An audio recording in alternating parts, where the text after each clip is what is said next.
this is like a 50-buck scoop or something, right? My mouth is not okay.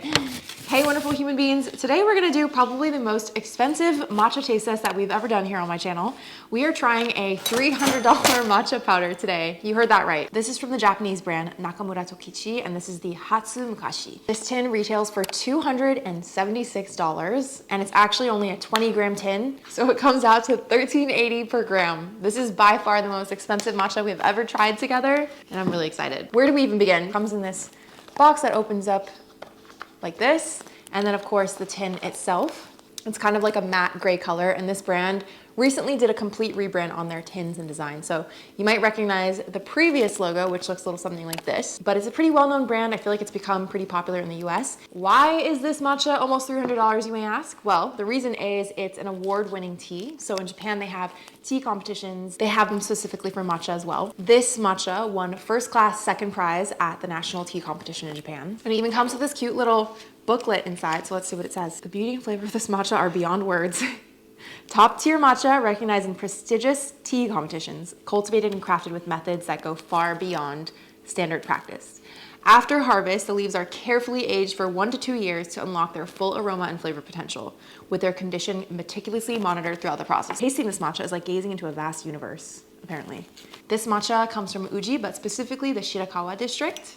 And the cultivar is Asahi, which is not quite as common. Let's do some first impressions. I love the way the tin feels. It's like this, not rubbery, but very matte tin. And it's just sleek. Sexy, sleek, minimal, clean. I love the branding. First impressions when I opened the bag is that the color was so beautiful. Let's give it a smell. It almost has this white chocolate, like Kit Kat matcha flavor or scent. But there are hints of like, almost like a toasted nori, and I think the flavor profile notes for this on the website say that it's like a deep umami, some seaweed-like notes. Not typically the type of matcha that I go for, but I'm actually smelling something really sweet, so I'm excited. Let's see what it's all about. To make our matcha, we're gonna sift as always. Goodness, this is like a 50-buck scoop or something, right? How much would this be? If it's 20 grams and it's like 10 servings, so one serving is like 20 bucks. How many grams is that? 20 grams, oh, about 2 or 3. So it's like 20 bucks scoop. 25, 30. 35. This is a $35 scoop right here. The color is so gorgeous. We're gonna add our hot water now. I like to use water at about 175 degrees. Ooh, the color is so deeply green as soon as I add water. And now I'm smelling the umami. Oh yeah, it smells umami, smells a little bit marine-like. Let's whisk. I've actually only tried really expensive matcha like this a few times with some tea friends of mine. This is the first time I've ever purchased it myself, and the smell is changing.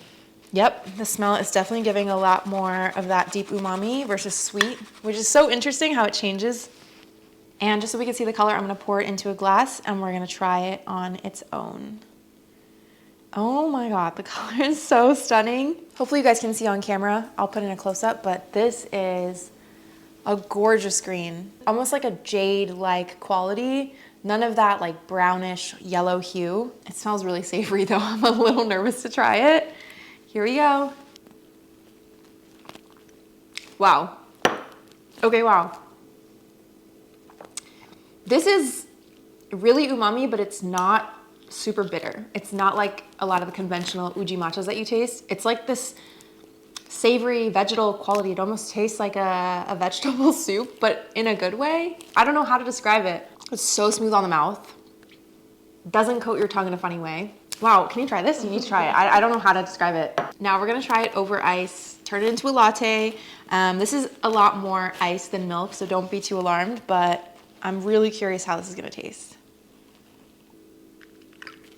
I feel like this is a matcha that really needs to be enjoyed on its own or Americano style. A traditional preparation I think would be best in this case because all of the really unique notes of the matcha are basically lost once you add the milk. And I'm using an unsweetened almond milk for this.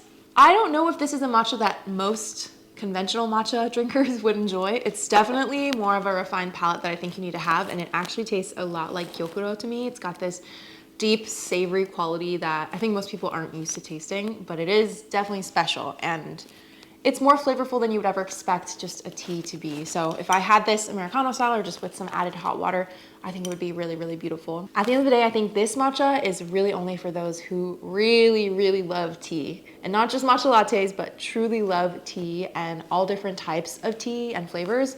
It's definitely a unique experience. I think it's worth trying if that is you. But again, it is a lot of money and for good reason. But you should not drink this expecting your average matcha because it's certainly not that. I feel very lucky to be able to try this matcha. I will be serving it to a couple of my friends who really appreciate tea. Let me know in the comments if you've ever tried an award-winning tea and if this is something that you would try. All right, guys, thank you so much for watching this video. I hope you enjoyed it. This was definitely an experience for me. I don't know if I'll be doing it again in the near future, but I'm glad I now have this open tin and I can't wait to share it with friends who I know will actually appreciate it. The free matcha ebook guide is linked in the description box below. It's recently been updated, so check that out if you haven't already. Don't forget to check out frothmatcha.com, and you can follow me for more matcha content at Matcha Mommy on Instagram and TikTok. I'll see you in another video soon. Bye.